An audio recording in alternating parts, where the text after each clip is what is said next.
Welcome back to the 30 Days of Ableton Effects video series, where I'll be covering a different stock Ableton effect in each video. One effect for each day for a total of 30 days. For today's effect on day 2, we'll be looking at the Ableton delay effect. It's possibly one of the most used audio effects next to reverb.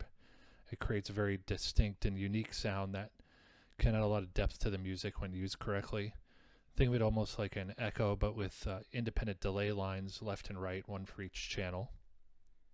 Let's have a listen here without any effect, just an operator with two voices. And then when we apply a delay effect to that,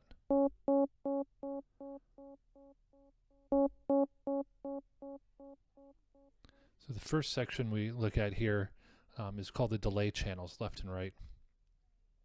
This section controls the two independent delay lines, left and right, that is applied to the incoming audio signal.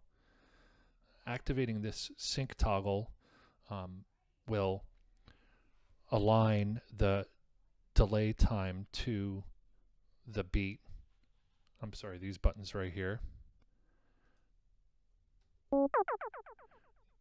Each one of these boxes represents 1/16th note. So for instance, if we click 1, it's 1/16th delay.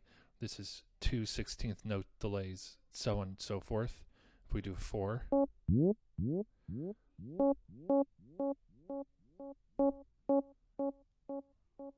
So basically think of this as the speed of the delay. All right. Turning off the sync, which is this button right here, allows you to control it by time rather than beat. If we turn that way up to almost 3 seconds. Or we can turn this down. It's almost indistinguishable.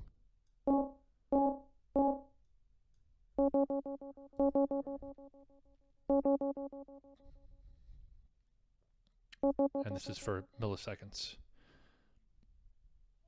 Clicking this link icon allows you to control them independently. So if I have this turned off, you can vary the amount of delay between the two lines.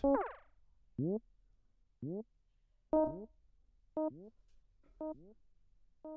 we link it again, then back to sync, you can hear it. We unlink it, switches back to sync. You can hear the difference there. The percentage beneath here is the delay offset. This produces subtle offsets to the delay. I'm not sure if you'll even be able to hear it here, but let me show you a demonstration. If we do this at 33%, this one at negative. It's almost like the left channel here has more than the right channel because of the offset. We'll set those back to 0 by hitting backspace. Below this is called the feedback parameter, and this controls the amount of feedback. This is one of the most important knobs in this effect. So this is the amount of feedback that gets looped back into the incoming left and right channels as audio input. So to give you a sound of this, you can hear the delay sounds really close. Now as we turn that up, this affiliate symbol will lock this until it gets released. Again, this is useful for automation. Important to note here, if you turn the feedback up to 100%, actually I'm sorry, 95%, you can't turn up to 100, but it takes an extremely long amount of time for the delay to go away.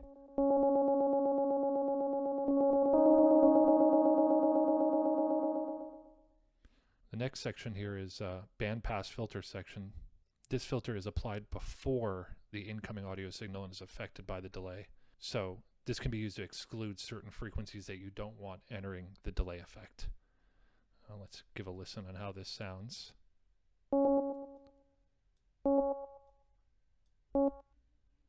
Turn that up a little bit so we can hear it.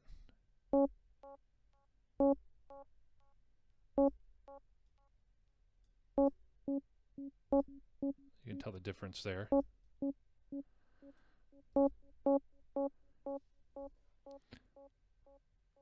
This filter button here enables or disables the filter.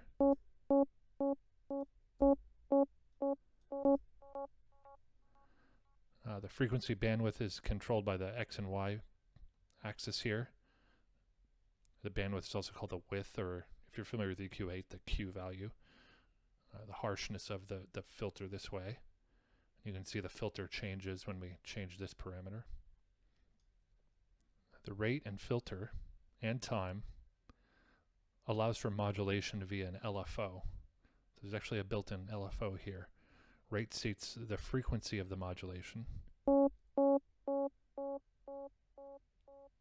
filter sets the amount of modulation. You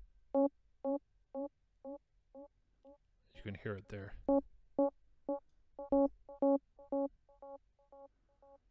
And the time controls the amount of delay time. So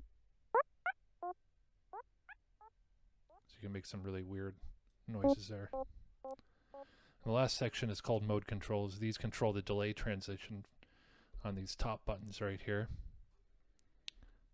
A repitch will change the pitch of the sound.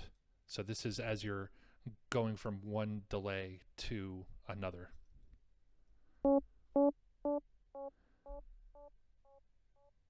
Fade will apply a crossfade between the old and new delay.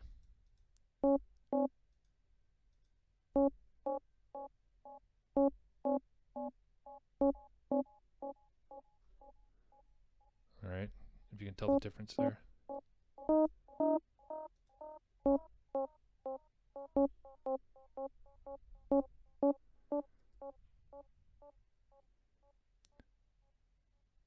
And then jump does a more immediate jump to the next delay.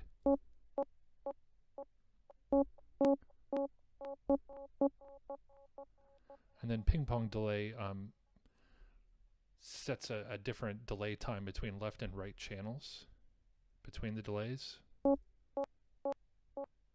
Once a delay happens in one channel, it then is followed by the audio in the other channel.